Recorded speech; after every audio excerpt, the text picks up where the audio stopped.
What is good, YouTube, man? I'm back with another video, man. I'm back. I'm trying to start this streak again. I think we got to 10, or I think I got to 10 before I missed one. So I think I'm barely at 3 right now. But hey, man, I'm gonna try and keep this going. I'm gonna really try and man, I'm gonna try and keep the streak alive this time. But real quick, man. Um, let me give you all a look, man. This is pretty dope. I think it's been put out there now. Yeah, I'm only 17, about to be 18, and I'm gonna be graduating this June, man. And I'm pretty hyped because look what came into the mail, man. Nice little mini cap, and then inside it got my school ring. Okay, it got a nice school ring inside there. Pretty dope, man. Pretty dope. That's pretty exciting, man. And I got this in there. Let's make this June great, man. June is the month of my birthday. June is the month of graduation, dog. I'm ready. I'm ready for this to be, for high school to be done with, man. I'm kind of tired of it at the moment. I'm not gonna lie, even though it is just on the computer. But bro, I mean, I'm ready, bro. But let's get into the video real quick. And real quick, I do want to give another quick shout out to Icy Nate. That man is still the GOAT. His Instagram link will still be in the description. I know y'all got Instagram, bro. So give that man a follow. He talks his stuff just like me. He's a youngin' too. He's 17 as well, I think. So yeah, man, go support the youth, dog. Go support the youth. Raider Nation exclusively. Just we only talk about Raiders over here, man. But real quick, let's get into a bit of news, man. So I think today we made a couple of signings official today. I think the Nick Martin. Who else was official? Nick Martin was official. Not Gabe Jackson. Richie Incognito was officially done today, and offensive guard and offensive tackle Denzel Good was official today. Now, that's some news, man. That is some news. So real quick, let's talk about Nick Martin. So he had a presser today, and in the presser he not spoke a lot, but he spoke about maybe the role or what he was brought in to do, and I really like his responses, man. He didn't say, "Hey, I'm coming in here to try and prove something." He didn't come in here and say, "Oh, I know what it takes to do this and this." He really spoke of what just he knew, and that was that he was getting a contract to compete for a job and get to play the sport he loves, man.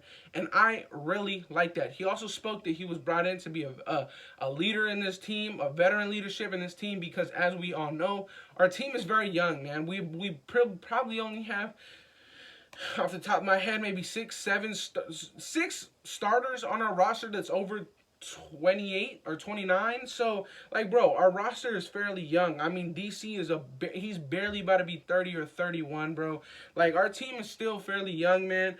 And for Nick Martin to handle that pressure really well, I like that, man. He didn't speak too crazily, man, at all. And moving on from that subject, Richie Incognito and Denzel Good were officially back. They put pen to paper today, and I love it. I really do love it.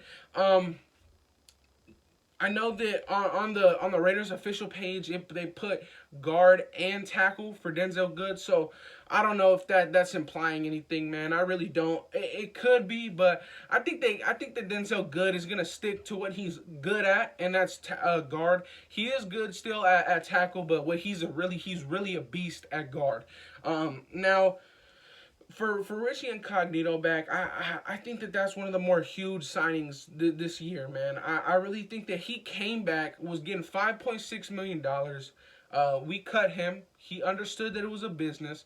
He didn't take it personally like Rodney Hudson and Gabe Jackson did.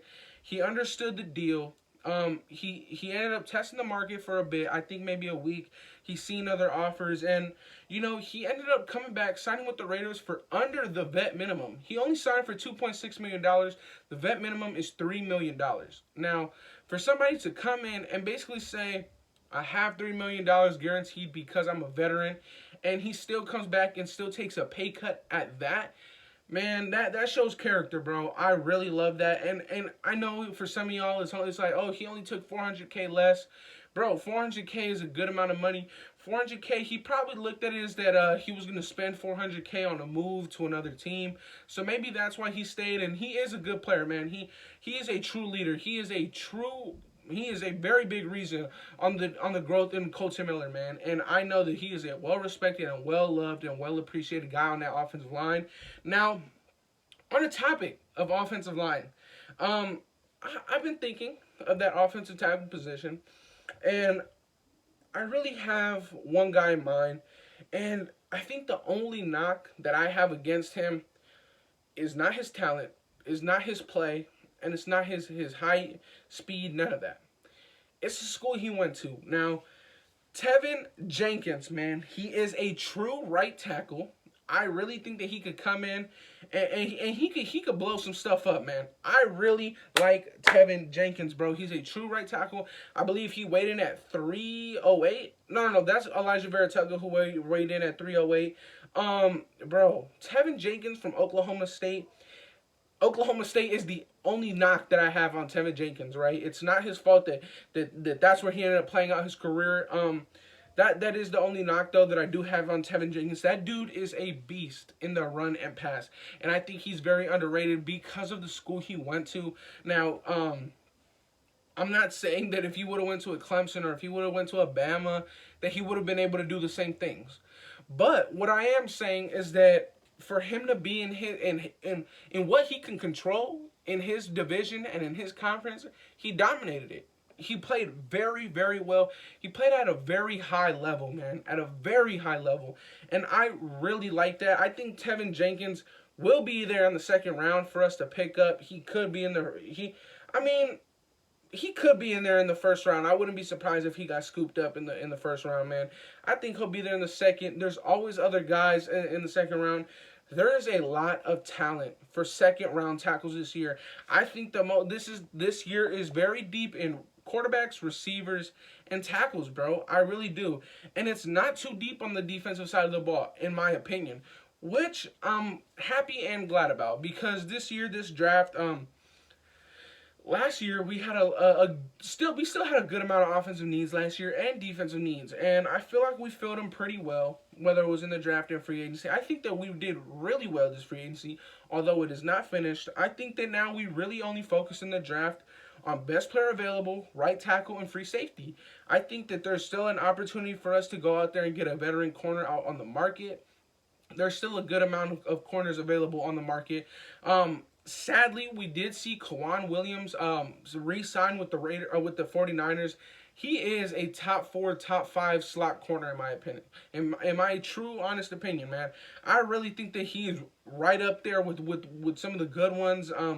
Kwan Williams, not too old. He played at a very high level. I really liked Kwan Williams. I wouldn't have been mad if we would have got him.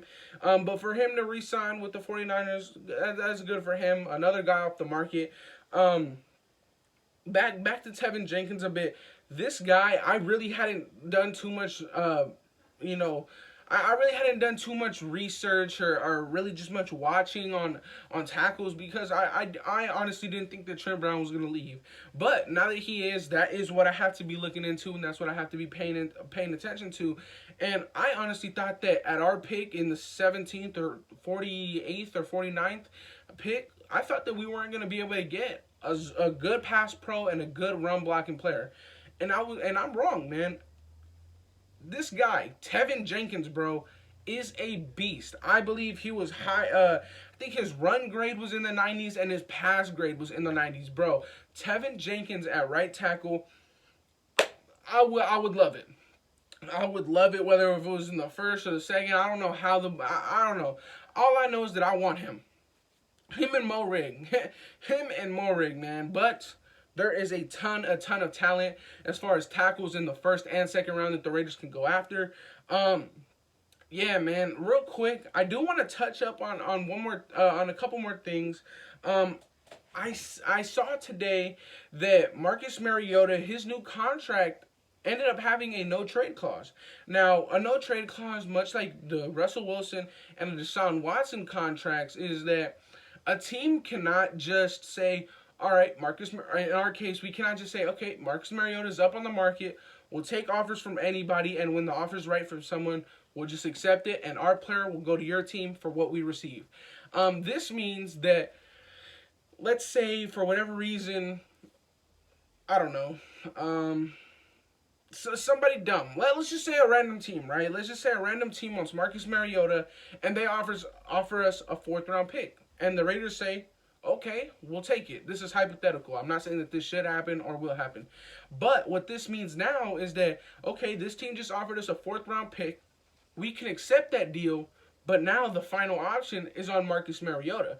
It now comes down to, does Marcus Mariota want to put pen to paper and play for that team? All the power now is in Marcus Mariota. We can accept as many trades as we want to any teams, but at the end of the day, if Marcus Mariota chooses, you know what, I'm not going to sign that contract, I do not want to play for this team, our deal falls through. It's simple as that. Now, does that hurt a bit? I don't really think so. I think that we really need to do like what I said in the last video or 2 videos ago with Marcus Mariota, how he can really help our red zone efficiency. I think we need to keep him for that reason. And for $3 million, up to $8 million, that is a bargain, bro. He was set to make almost $11 million next year. Almost $11 million next year. And he ended up coming down to 3. I mean, dude, I don't think I've ever seen a deal that crazy. I mean, some people in the media were really trying to wonder, okay, what is Mariota's thought process here? Because he really honestly took a $3 million pay. I mean, a $7 million pay cut, man. Real quick, I did see that cornerback Richard Sherman has been leaving his options open to return for the Seahawks. I don't know, man. If I were to see Richard Sherman go to another team that wasn't the Raiders for a bit, I do think it would sting, man. I think that would hurt. He's a guy that I'm very high on, and no, it's not because of his crazy athletic ability, because let's be honest, he doesn't really have that anymore. But honestly, that mental that he has, that mind that he has, that knowledge that he has, it's unmatched. And for our young guys, you can't always have Gus Bradley with you all the time, especially not in the games to teach you everything. But having Richard Sherman, that can help you a lot. Having somebody on the field and off the field to teach you the ins and outs of this defense can be huge. Now, do I think that we'll get Richard Sherman? I really don't know anymore. I truly don't know. I did just see, there's a bit of good news. I did just see that the Cowboys it's not that they didn't sign Malik Hooker, but they did sign the other safety that went on a visit with them. I think his name was Kaziz or something like that. Something like that. But they didn't sign Malik Hooker, so maybe that means that Malik Hooker won't get a deal from them, and hopefully Malik Hooker will be back on the open market for us to swoop him. And if we do get Malik Hooker, you still address free safety in the draft. Whether it's Mo Rigg, whether it's Richie Grant, whether it's any of those guys, right? I think you still address that need. It's still a need with Malik Hooker because you never know with his health. I think Malik Hooker deserves a decent contract with maybe a base of $5 or $6 million and up to maybe maybe up to like $7 to $8.5 million with incentives. I think that's a fair deal for Malik Hooker. It might even be a bit of an overpay, but yes, that'll be it for today, man. That'll be it, Raider Nation. Let me know what you guys think of Tevin Jenkins. I really like him. I did see that Mayock and I think maybe Tom Cable was at the Elijah Vera Tucker Pro Day for USC. Elijah Vera Tucker is a guy who can play guard and tackle. He's only 308, which isn't the ideal weight for that weight for a tackle is ideal, but his wingspan wasn't ideal. It was pretty short for a tackle. But they were at the pro day, so it does show that they're taking initiative on that offensive line. They still know that the work needs to be made. Now, like I said, I kind of rambled on for a bit more, but yeah, Raider Nation, that'll be it for today. Like, comment, and subscribe. Go check out Icy Nate's Instagram account out, man, and that'll be it. Peace.